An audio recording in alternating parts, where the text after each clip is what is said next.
This is our disturbing content where discussion is highly advised. ఈ కథను మిమ్మల్ని కాస్త కలవరపరచొచ్చు. దీనికి సంబంధించి తగిన జాగ్రత్తలు తీసుకోవాలని ఆర్టీవీ సూచించడం జరుగుతోంది.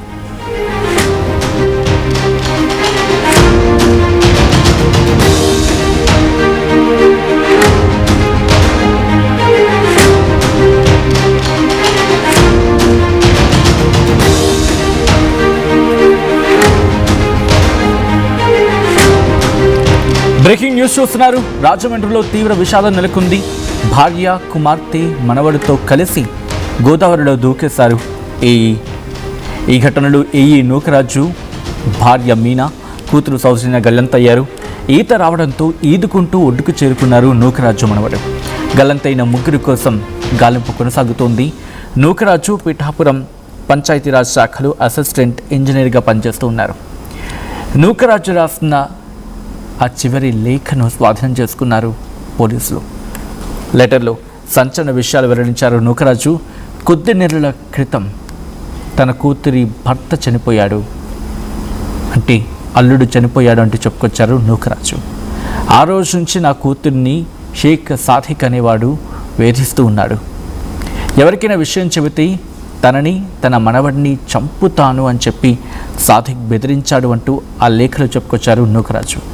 సాధిక్ వేధింపులు తట్టుకోలేకి ఫ్యామిలీ మొత్తం మేము పలువురు మరణానికి పాల్పడుతున్నామని చెప్పి ఆ లేఖలు చెప్పుకొచ్చాడు నూకరాజు.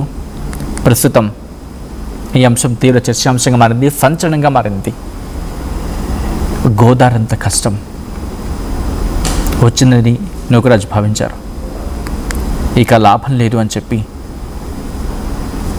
ఆ గోదావరిలోనే దూకి, కుటుంబంతో సహా దూకి బలవన్ మరణానికి పాల్పడ్డారు.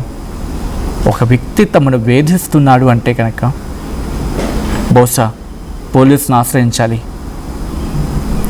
వ్యవస్థల మీద ఎప్పుడైతే నమ్మకం కోల్పోతామో అండి, వ్యవస్థల మీద ఎప్పుడైతే నమ్మకం క్షీణించిపోతుందో ఇదిగో ఇలాంటిదే. తమకు న్యాయం జరగదని చెప్పి భావించినప్పుడు వ్యవస్థలు ధైర్యం ఇవ్వకపోతే, పోలీసులు కనుక నమ్మకాలు కల్పించలేకపోతే ఇక మాకు చావే శరణ్యం అనుకునే వాళ్ళు ఎంతమందో. కాబట్టి వ్యవస్థ కూడా ఒక్కసారి ఆలోచించుకోవాల్సిన సందర్భం. బట్ ఇన్ డీటెయిల్గా మాట్లాడుకుందాం. ఈ అంశానికి సంబంధించి పూర్తి సమాచారం మా ప్రతినిధి ప్రకాష్ అందిస్తారు. ప్రకాష్, అసలు ఈ ఘటనకు సాధిక కారణమా లేకపోతే ఇంకా ఇతరితర కారణాలు ఏమైనా ఉన్నాయా?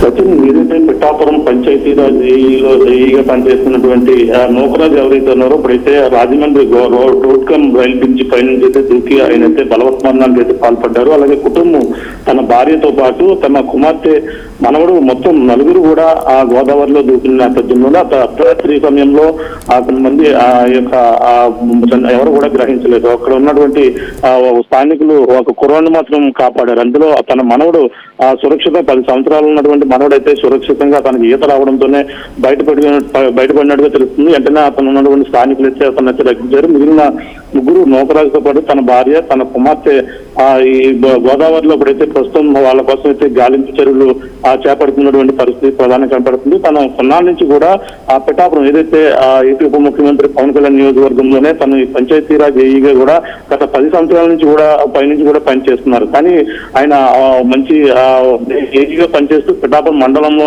సంబంధించిన పలు గ్రామాల్లో కూడా ఇతను మంచి సుపరిచితుడు, మంచి వ్యక్తిని కూడా చెప్పుకొస్తున్నారు. కానీ ఇతను ఈ విధంగా బలవత్మరణానికి పాల్పడడానికి గల కారణం కూడా ఒక సూసైడ్ నోట్ కూడా రాయడం జరిగింది. అందులో ఆ ప్రధానమైనటువంటి అంశాలు ఇంగ్లీష్ పదాన్ని మినహాయించే ప్రయత్నం చేయండి.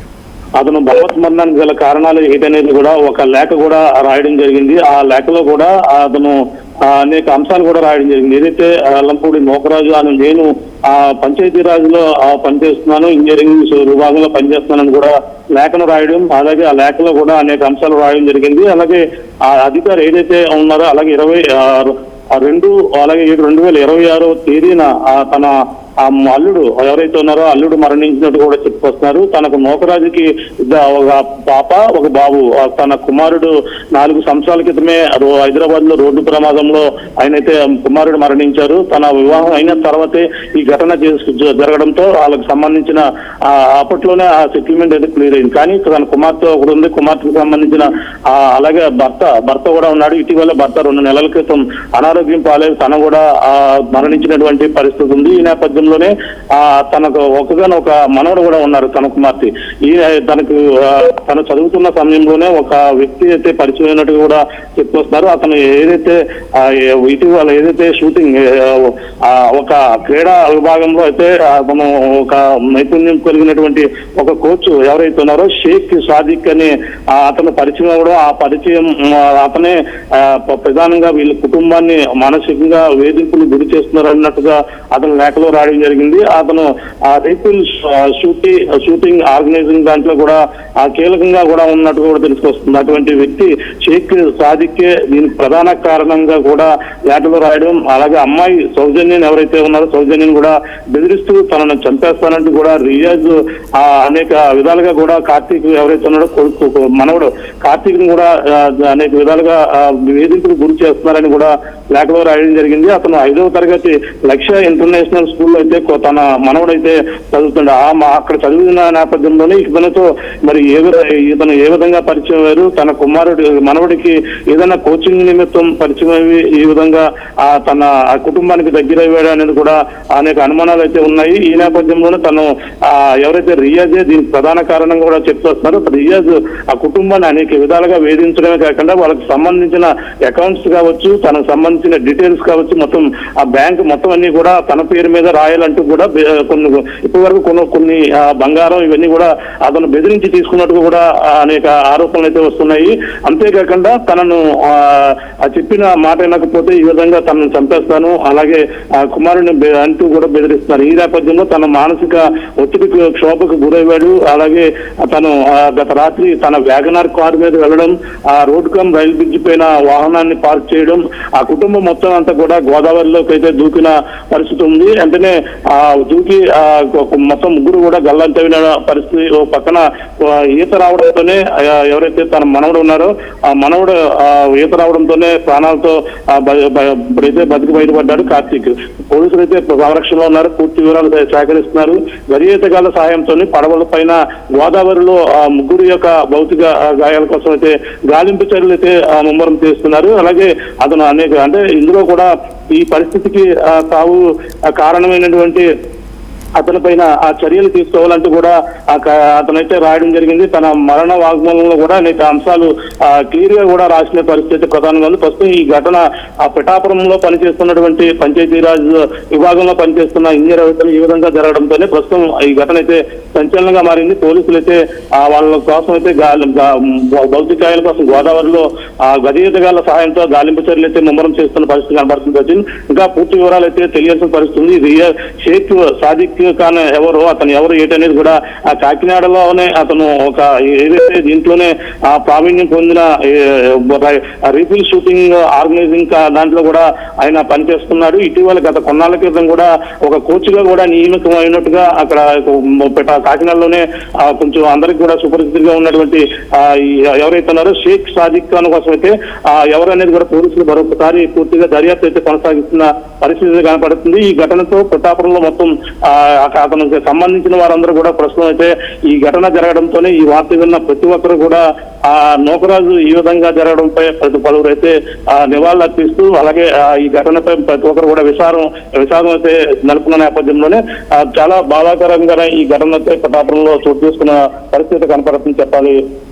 సోషల్ అంటే ఇక్కడ లాస్ట్లో ఈ దుర్మార్గుడు ఒలింపిక్స్ ఏదో ఉండి ఎంపిక అయ్యారు అని చెప్పి ఉంది.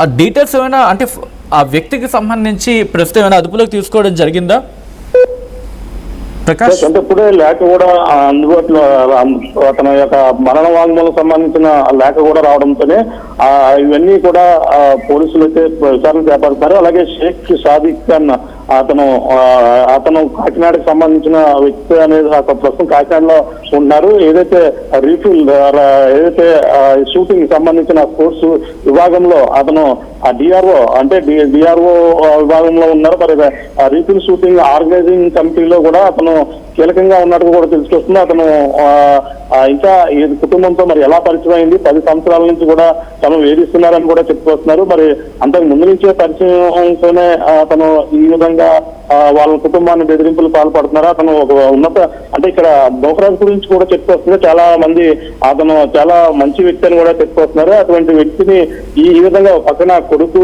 లేకపోవడం ఒక అయితే కొడుకు 4 సంవత్సరాల క్రితం ప్రమాదంలో దూరం అవడం ఒక పరిస్థితి. అలాగే కుమార్తెకి వివాహం అయినటువంటి భర్త కూడా 2 నెలల క్రితమే కాలం చేశారు. ఈ నేపథ్యంలో ఇంకా వాళ్ళు మాత్రమే ఇంట్లో మిగిలి ఉన్నారు. వాళ్ళ ఇంట్లో కుటుంబానికి ఎవరు కూడా ఆసరా లేకపోవడంతోనే ఈ వ్యక్తి రియాజ్ అనే వ్యక్తి ఇటువంటి ఘాతకానికి కూడా వలిపెట్టు వాళ్ళనైతే పదే వేధిస్తూ ఉన్నట్టుగా కూడా తెలిసి వస్తుంది. వాళ్ళు ప్రస్తుతం అయితే రావులపాలెం దగ్గర ఉంటారు, కానీ ప్రస్తుతం కాకినాడలోనే నివాసం ఉంటున్నారు ఈ నూకరాజు వాళ్ళని. మరి నూకరాజు కాకినాడలో ఉన్న నేపథ్యంలోనే ఈ షేక్ రియాజ్ మరి కుటుంబ సభ్యులకు మరి పరిచయం పైన అలాగే తన బెదిరింపు గల కారణాలు ఇవన్నీ కూడా పోలీసులు అయితే ప్రస్తుతం విచారణ చేపట్టారు. దర్యాప్తులో కీలక విషయాలు అయితే తెలియాల్సిన అవసరం అయితే ఎంతైనా ఉంది. ఇప్పుడైతే షేక్ రియాజ్ కోసం అయితే పోలీసులు అయితే గాలింపు చర్యలు అయితే చేపడతారు. Sachin. Right Prakash, thanks for the update. మొత్తంగా రాజమండ్రిలో తీవ్ర విషాదం నెలకొంది. భార్య కుమార్తె మనవడితో కలిసి గోదావరిలోకి దూకేశారు ఏఈ. ఈ ఘటనలో ఏఈ నూకరాజు, భార్య మీనా, కూతురు సౌజన్య గల్లంతయ్యారు. ఈత రావడంతో ఈదుకుంటూ ఒడ్డుకు చేరుకుని తన ప్రాణాలను కాపాడుకున్నాడు నూకరాజు మనవడు. గల్లంతైన ముగ్గురి కోసం గాలింపు కొనసాగుతూ ఉంది. నూకరాజు పిఠాపురం పంచాయతీరాజ్ శాఖలో అసిస్టెంట్ ఇంజనీర్గా పనిచేస్తూ ఉన్నారు. నూకరాజు రాసిన చివరి లెటర్ను స్వాధీనం చేసుకున్నారు పోలీసులు. లెటర్లో సంచలన విషయాలు వెల్లడించారు నూకరాజు. కొద్ది నెలల క్రితం తన కూతురి భర్త అంటే అల్లుడు చనిపోయాడంటూ చెప్పుకొచ్చారు. ఆ రోజు నుంచి తన కూతుర్ని షేక్ సాదిక్ అనే వ్యక్తి వేధిస్తున్నాడంటూ సంచలన వ్యాఖ్యలు చేశారు. ఇన్ఫాక్ట్ సంచలన విషయాలను చెప్పుకొచ్చారు ఆయన. ఈ నేపథ్యంలో ఎవరికైనా విషయం చెబితే తనని తన మనవణ్ణి చంపుతారని చెప్పి సాదిక్ బెదిరించాడు అంటూ చెప్పుకొచ్చారు నూకరాజు. సాదిక్ వేధింపులు తట్టుకోలేక ఫ్యామిలీ అంతా బల్వన్ మరణానికి పాల్పడుతున్నామంటూ చెప్పుకొచ్చాడు నూకరాజు.